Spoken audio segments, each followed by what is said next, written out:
Paper 64. The Evolutionary Races of Color.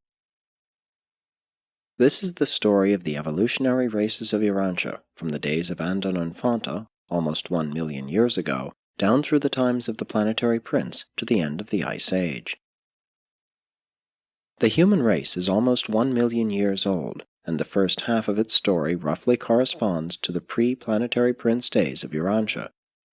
The latter half of the history of mankind begins at the time of the arrival of the planetary prince and the appearance of the 6 colored races, and roughly corresponds to the period commonly regarded as the Old Stone Age.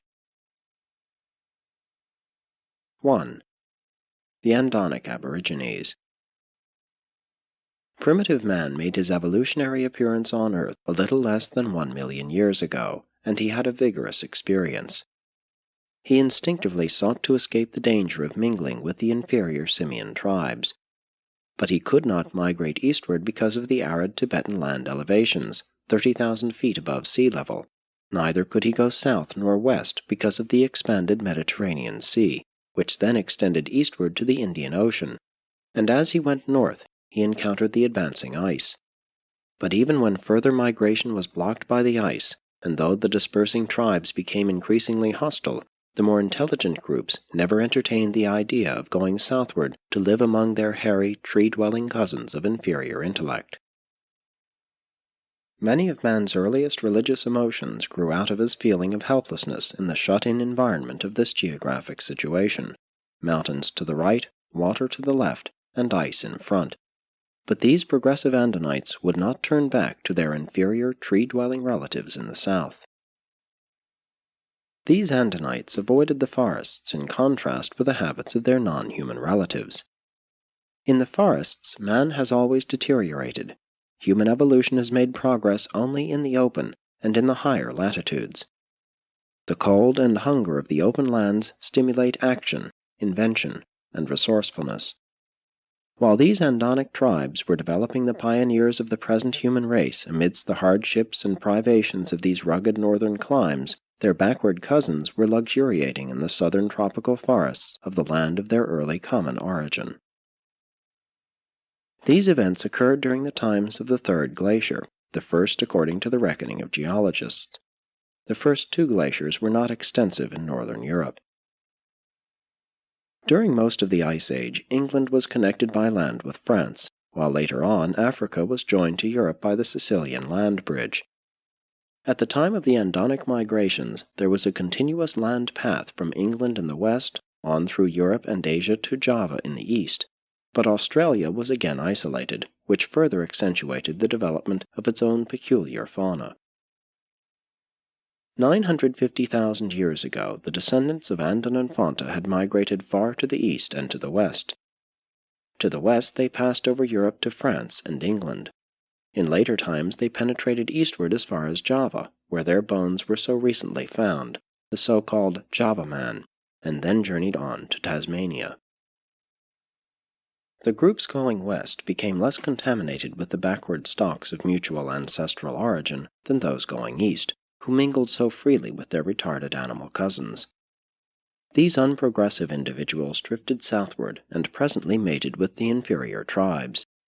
Later on, increasing numbers of their mongrel descendants returned to the north to mate with the rapidly expanding Anddonek peoples, and such unfortunate unions unfailingly deteriorated the superior stock. Fewer and fewer of the primitive settlements maintained the worship of the breath-giver. This early dawn civilization was threatened with extinction. And thus it has ever been on Urantia. Civilizations of great promise have successively deteriorated and have finally been extinguished by the folly of allowing the superior freely to procreate with the inferior. 2. The Foxhall Peoples. 900,000 years ago, the arts of Anddonek and the culture of Anagar were vanishing from the face of the earth. Culture, religion, and even flintworking were at their lowest ebb. These were the times when large numbers of inferior mongrel groups were arriving in England from southern France.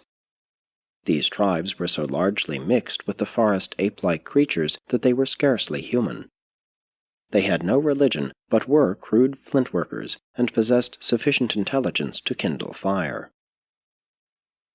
They were followed in Europe by a somewhat superior and prolific people, whose descendants soon spread over the entire continent from the ice in the north to the Alps and Mediterranean in the south. These tribes are the so-called Heidelberg race. During this long period of cultural decadence, the Foxhall peoples of England and the Baddanan tribes northwest of India continued to hold on to some of the traditions of Andon and certain remnants of the culture of Onagar.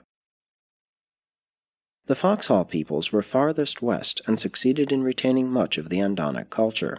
They also preserved their knowledge of flintworking, which they transmitted to their descendants, the ancient ancestors of the Eskimos.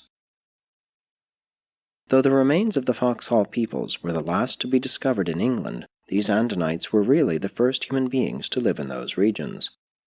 At that time, the land bridge still connected France with England, and since most of the early settlements of the Andon descendants were located along the rivers and seashores of that early day, they are now under the waters of the English Channel and the North Sea, but some 3 or 4 are still above water on the English coast.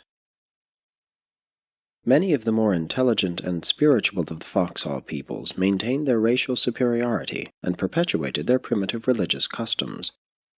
And these people, as they were later admixed with subsequent stocks, journeyed on west from England after a later ice visitation and have survived as the present-day Eskimos. 3. The Baddanan tribes. Besides the Foxhall peoples in the west, another struggling center of culture persisted in the east. This group was located in the foothills of the northwestern Indian highlands among the tribes of Baddanan, a great-great-grandson of Andon. These people were the only descendants of Andon who never practiced human sacrifice.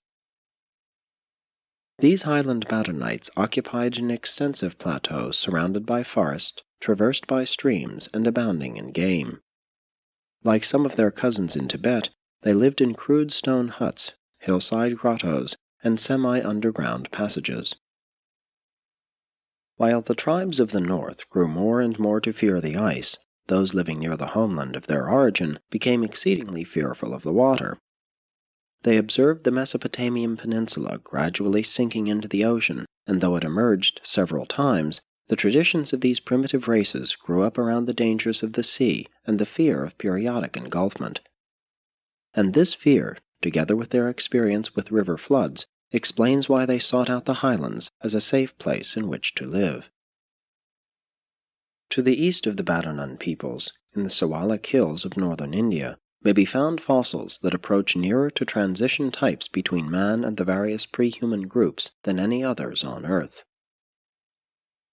850,000 years ago, the superior Baddanan tribes began a warfare of extermination directed against their inferior and animalistic neighbors. In less than 1,000 years, most of the borderland animal groups of these regions had been either destroyed or driven back to the southern forests. This campaign for the extermination of inferiors brought about a slight improvement in the hill tribes of that age, and the mixed descendants of this improved Baddanite stock appeared on the stage of action as an apparently new people, the Neanderthal race. 4. The Neanderthal races. The Neanderthalers were excellent fighters, and they traveled extensively. They gradually spread from the highland centers in northwest India to France on the west, China on the east, and even down into northern Africa. They dominated the world for almost 500,000 years until the times of the migration of the evolutionary races of color. 800,000 years ago, game was abundant. Many species of deer as well as elephants and hippopotamuses roamed over Europe. Cattle were plentiful. Horses and wolves were everywhere. The Neanderthalers were great hunters, and the tribes in France were the first to adopt the practice of giving the most successful hunters the choice of women for wives. The reindeer was highly useful to these Neanderthal peoples, serving as food, clothing, and for tools, since they made various uses of the horns and bones. They had little culture, but they greatly improved the work in flint until it almost reached the levels of the days of Andon. Large flints attached to wooden handles came back into use and served as axes and picks. 750,000 years ago, the fourth ice sheet was well on its way south. With their improved implements, the Neanderthalers made holes in the ice covering the northern rivers, and thus were able to spear the fish which came up to these vents. Ever these tribes retreated before the advancing ice, which at this time made its most extensive invasion of Europe. In these times the Siberian glacier was making its southernmost march, compelling early man to move southward, back toward the lands of his origin. But the human species had so differentiated that the danger of further mingling with its non-progressive simian relatives was greatly lessened. 700,000 years ago, the fourth glacier, the greatest of all in Europe, was in recession. Men and animals were returning north. The climate was cool and moist, and primitive man again thrived in Europe and Western Asia. Gradually, the forests spread north over land which had been so recently covered by the glacier. Mammalian life had been little changed by the Great Glacier. These animals persisted in that narrow belt of land lying between the ice and the Alps and, upon the retreat of the glacier, again rapidly spread out over all Europe. There arrived from Africa, over the Sicilian land bridge, straight-tusked elephants, broad-nosed rhinoceroses, hyenas, and African lions, and these new animals virtually exterminated the saber-toothed tigers and the hippopotamuses. 650,000 years ago witnessed the continuation of the mild climate. By the middle of the interglacial period, it had become so warm that the Alps were almost denuded of ice and snow. 600,000 years ago, the ice had reached its then northernmost point of retreat and, after a pause of a few thousand years, started south again on its fifth excursion. But there was little modification of climate for 50,000 years. Man and the animals of Europe were little changed. The slight aridity of the former period lessened, and the alpine glaciers descended far down the river valleys. 550,000 years ago, the advancing glacier again pushed man and the animals south. But this time man had plenty of room in the wide belt of land stretching northeast into Asia and lying between the ice sheet and the then greatly expanded Black Sea extension of the Mediterranean. These times of the fourth and fifth glaciers witnessed the further spread of the crude culture of the Neanderthal races. But there was so little progress that it truly appeared as though the attempt to produce a new and modified type of intelligent life on Urantia was about to fail. For almost 250,000 years these primitive peoples drifted on, hunting and fighting, by spells improving in certain directions, but, on the whole, steadily retrogressing as compared with their superior Anddonek ancestors. During these spiritually dark ages, the culture of superstitious mankind reached its lowest levels. The Neanderthalers really had no religion beyond a shameful superstition. They were deathly afraid of clouds, more especially of mists and fogs. A primitive religion of the fear of natural forces gradually developed, while animal worship declined as improvement in tools, with abundance of game, enabled these people to live with lessened anxiety about food. The sex rewards of the chase tended greatly to improve hunting skill. This new religion of fear led to attempts to placate the invisible forces behind these natural elements, and culminated, later on, in the sacrificing of humans to appease these invisible and unknown physical forces.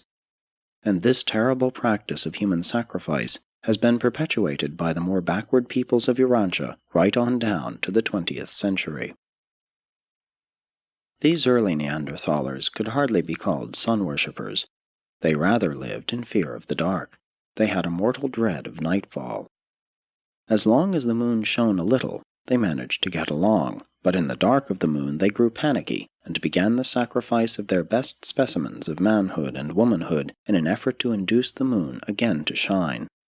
The sun, they early learned, would regularly return, but the moon, they conjectured, only returned because they sacrificed their fellow tribesmen. As the race advanced, the object and purpose of sacrifice progressively changed, but the offering of human sacrifice as a part of religious ceremonial long persisted. 5. Origin of the colored races. 500,000 years ago, the Baddanan tribes of the northwestern highlands of India became involved in another great racial struggle. For more than 100 years, this relentless warfare raged, and when the long fight was finished, only about 100 families were left. But these survivors were the most intelligent and desirable of all the then living descendants of Andon and Fonta. And now, among these highland Baddanites, there was a new and strange occurrence. A man and woman living in the northeastern part of the then inhabited highland region began suddenly to produce a family of unusually intelligent children. This was the Sangik family, the ancestors of all of the 6 colored races of Urantia. These Sangik children, 19 in number, were not only intelligent above their fellows, but their skins manifested a unique tendency to turn various colors upon exposure to sunlight. Among these 19 children were 5 red, 2 orange, 4 yellow, 2 green, 4 blue, and 2 indigo. These colors became more pronounced as the children grew older, and when these youths later mated with their fellow tribesmen, all of their offspring tended toward the skin color of the Sangik parent. And now I interrupt the chronological narrative, after calling attention to the arrival of the planetary prince at about this time, while we separately consider the 6 Sangik races of Urantia. 6. The 6 Sangik races of Urantia. On an average evolutionary planet, the 6 evolutionary races of color appear one by one. The red man is the first to evolve, and for ages he roams the world before the succeeding colored races make their appearance. The simultaneous emergence of all 6 races on Urantia, and in one family, was most unusual. The appearance of the earlier Andonites on Urantia was also something new in Satania. On no other world in the local system has such a race of will creatures evolved in advance of the evolutionary races of color. 1. The Red Man. These peoples were remarkable specimens of the human race, in many ways superior to Andon and Fonta. They were a most intelligent group, and were the first of the Sangik children to develop a tribal civilization and government. They were always monogamous. Even their mixed descendants seldom practiced plural mating. In later times they had serious and prolonged trouble with their yellow brethren in Asia. They were aided by their early invention of the bow and arrow, but they had unfortunately inherited much of the tendency of their ancestors to fight among themselves, and this so weakened them that the yellow tribes were able to drive them off the Asiatic continent. About 85,000 years ago, the comparatively pure remnants of the red race went en masse across to North America, and shortly thereafter the Bering Land Isthmus sank, thus isolating them. No red man ever returned to Asia, but throughout Siberia, China, Central Asia, India, and Europe, they left behind much of their stock blended with the other colored races. When the red man crossed over into America, he brought along much of the teachings and traditions of his early origin. His immediate ancestors had been in touch with the later activities of the world headquarters of the planetary prince. But in a short time after reaching the Americas, the red man began to lose sight of these teachings, and there occurred a great decline in intellectual and spiritual culture. Very soon these people again fell to fighting so fiercely among themselves that it appeared that these tribal wars would result in the speedy extinction of this remnant of the comparatively pure red race. Because of this great retrogression, the red men seemed doomed when, about 65,000 years ago, Anomanalonton appeared as their leader and spiritual deliverer. He brought temporary peace among the American red men and revived their worship of the Great Spirit. Anomanalonton lived to be 96 years of age, and maintained his headquarters among the great redwood trees of California. Many of his later descendants have come down to modern times among the Blackfoot Indians. As time passed, the teachings of Anomanalonton became hazy traditions. Internecine wars were resumed, and never after the days of this great teacher did another leader succeed in bringing universal peace among them. Increasingly, the more intelligent strains perished in these tribal struggles, Otherwise, a great civilization would have been built upon the North American continent by these able and intelligent red men. After crossing over to America from China, the northern red man never again came in contact with other world influences, except the Eskimo, until he was later discovered by the white man. It was most unfortunate that the red man almost completely missed his opportunity of being upstepped by the admixture of the later Adamic stock. As it was, the red man could not rule the white man, and he would not willingly serve him. In such a circumstance, if the two races do not blend, one or the other is doomed. 2. The Orange Man. The outstanding characteristic of this race was their peculiar urge to build anything and everything, even to the piling up of vast mounds of stone just to see which tribe could build the largest mound. Though they were not a progressive people, they profited much from the schools of the prince and sent delegates there for instruction. The Orange race was the first to follow the coastline southward toward Africa as the Mediterranean Sea withdrew to the west. But they never secured a favorable footing in Africa and were wiped out of existence by the later arriving Green race. Before the end came, this people lost much cultural and spiritual ground. But there was a great revival of higher living as a result of the wise leadership of Porshunta, the mastermind of this unfortunate race, who ministered to them when their headquarters was at Armageddon some 300,000 years ago. The last great struggle between the Orange and the Green men occurred in the region of the Lower Nile Valley in Egypt. This long drawn-out battle was waged for almost 100 years, and at its close very few of the Orange race were left alive. The shattered remnants of these people were absorbed by the Green and by the later arriving Indigo Men. But as a race, the Orange Man ceased to exist about 100,000 years ago. 3. The Yellow Man. The primitive yellow tribes were the first to abandon the chase, establish settled communities, and develop a home life based on agriculture.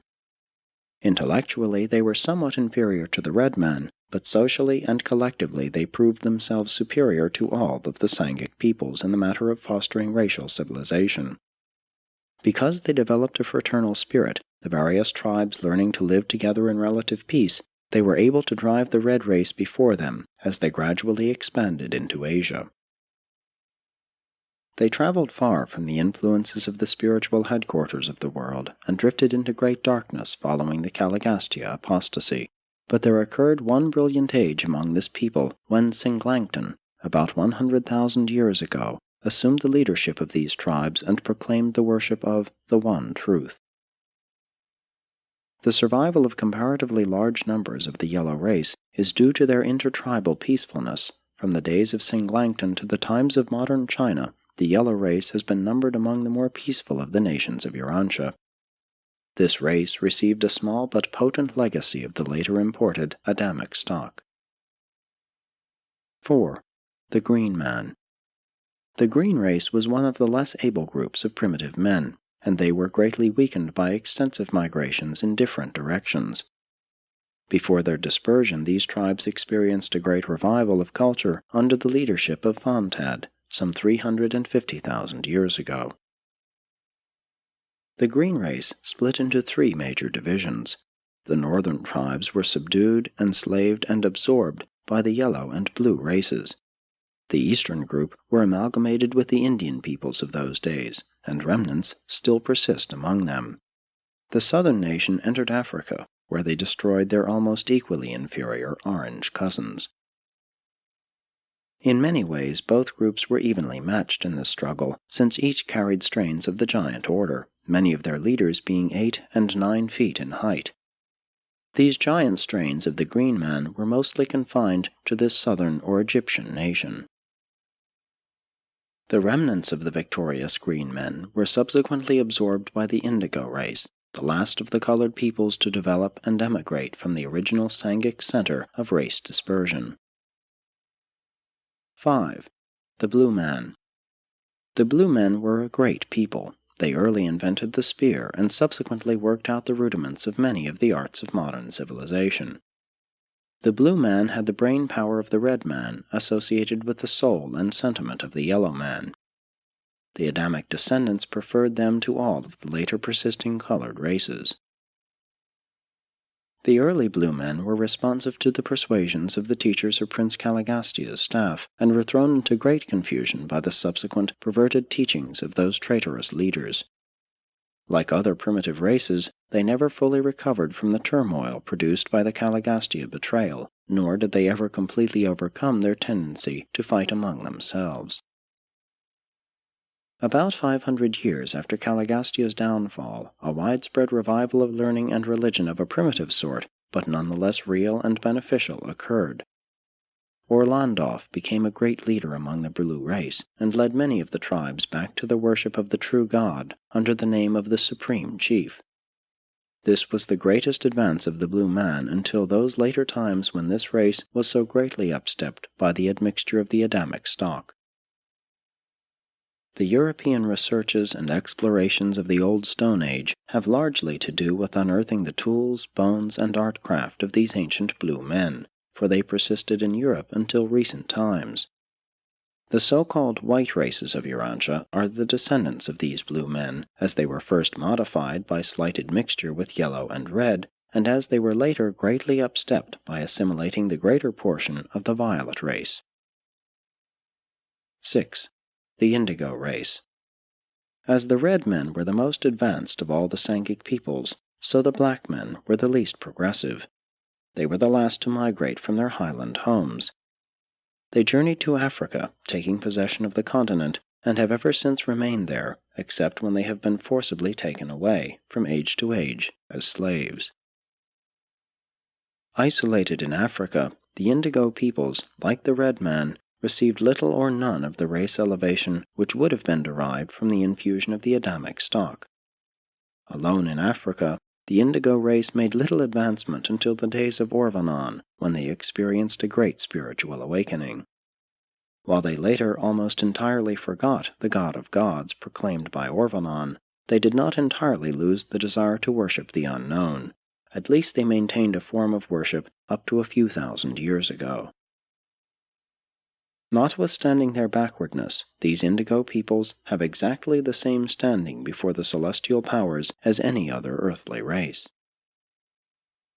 These were the ages of intense struggles between the various races, but near the headquarters of the planetary prince, the more enlightened and more recently taught groups lived together in comparative harmony, though no great cultural conquest of the world races had been achieved up to the time of the serious disruption of this regime by the outbreak of the Lucifer Rebellion.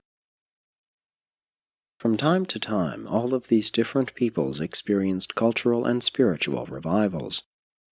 Monsant was a great teacher of the post-planetary prince days, but mention is made only of those outstanding leaders and teachers who markedly influenced and inspired a whole race. With the passing of time, many lesser teachers arose in different regions, and in the aggregate they contributed much to the sum total of those saving influences which prevented the total collapse of cultural civilization, especially during the long and dark ages between the Caligastia Rebellion and the arrival of Adam. There are many good and sufficient reasons for the plan of evolving either 3 or 6 colored races on the worlds of space.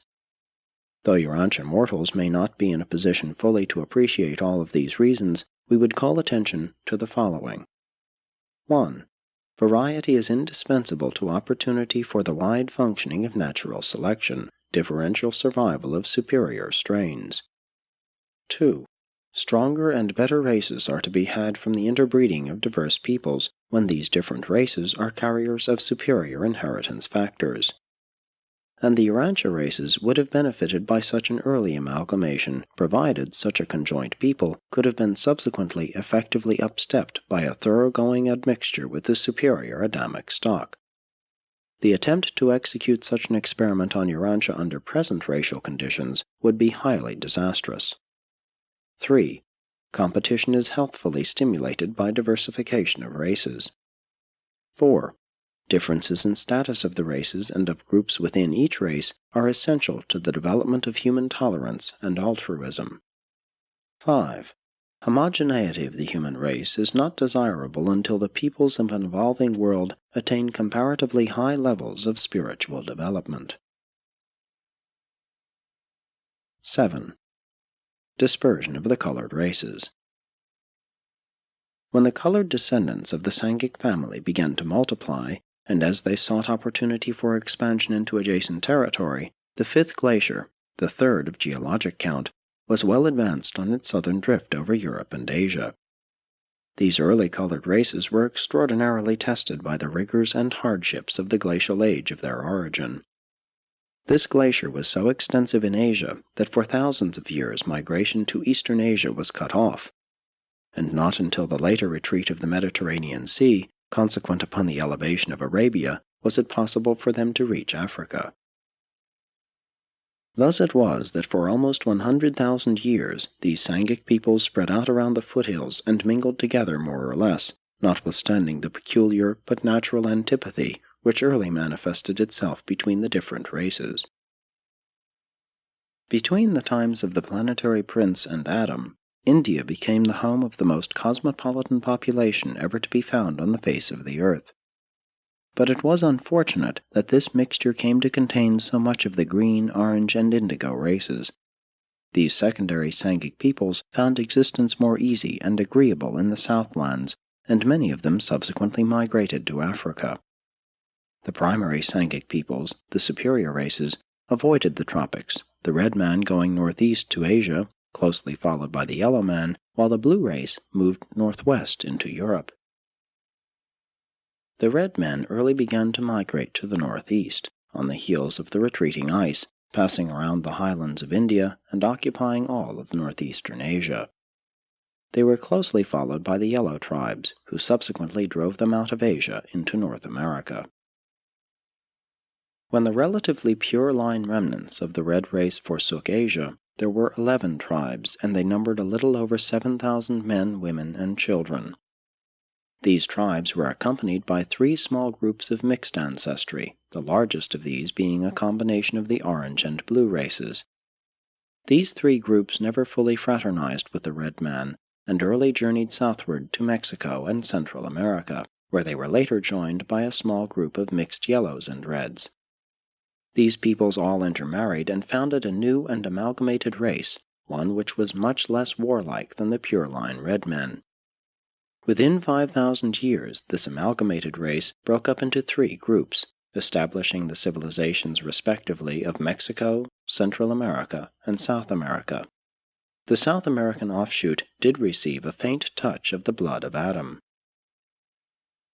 To a certain extent, the early red and yellow men mingled in Asia, and the offspring of this union journeyed on to the east and along the southeastern seacoast, and eventually were driven by the rapidly increasing yellow race onto the peninsulas and nearby islands of the sea. They are the present-day brown men. The yellow race has continued to occupy the central regions of eastern Asia. Of all the 6 colored races, they have survived in greatest numbers. While the yellow men now and then engaged in racial war, they did not carry on such incessant and relentless wars of extermination as were waged by the red, green, and orange men. These 3 races virtually destroyed themselves before they were finally all but annihilated by their enemies of other races.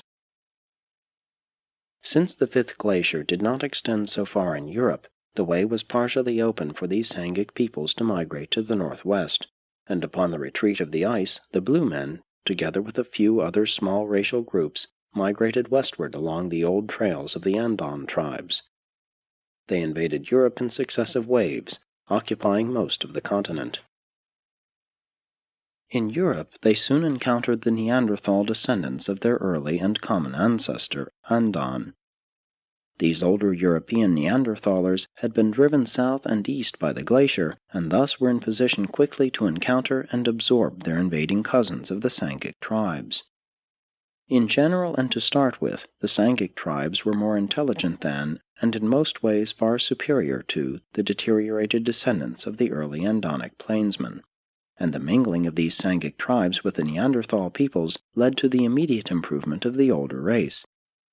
It was this infusion of Sangik blood, more especially that of the blue man, which produced that marked improvement in the Neanderthal peoples exhibited by the successive waves of increasingly intelligent tribes that swept over Europe from the east.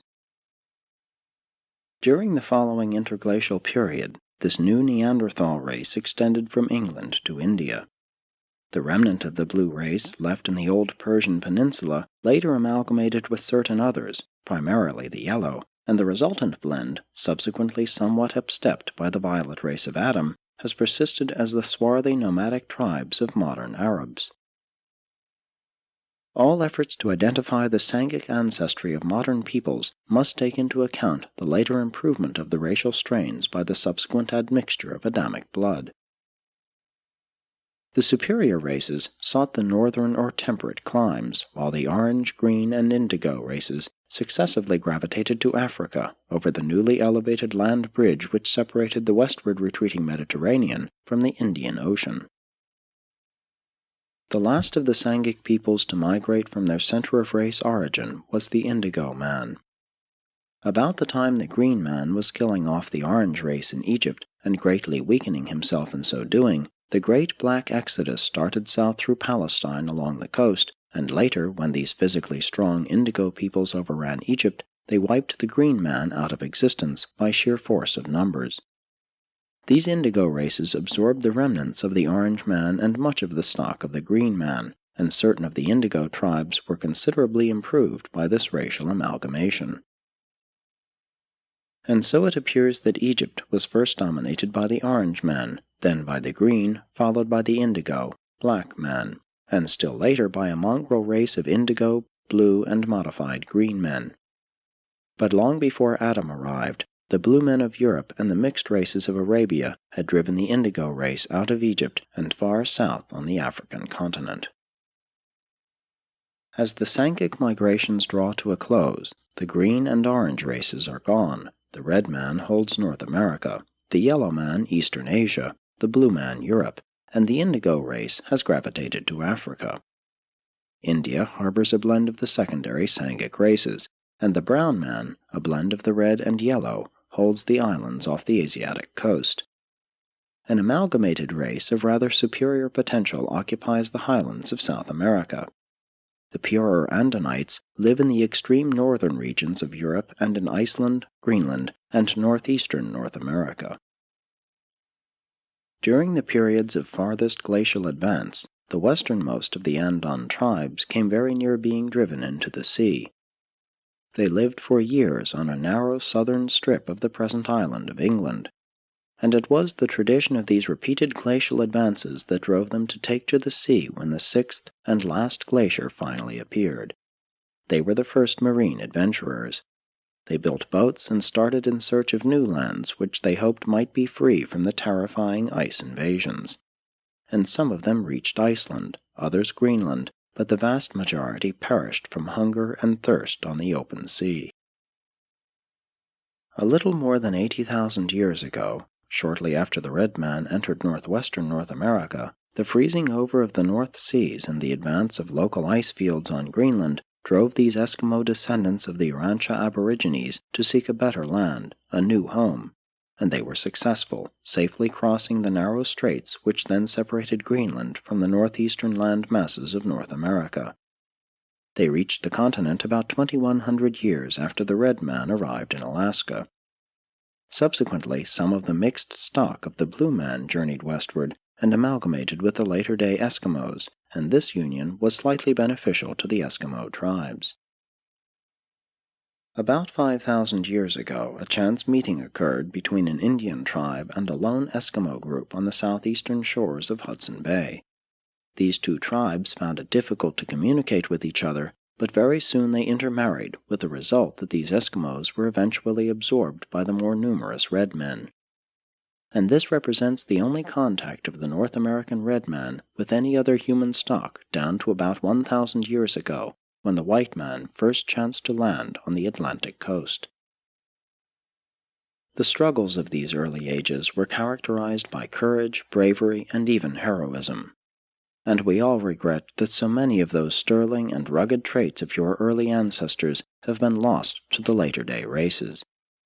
While we appreciate the value of many of the refinements of advancing civilization, we miss the magnificent persistency and superb devotion of your early ancestors, which oftentimes bordered on grandeur and sublimity. Presented by a life carrier resident on Urantia.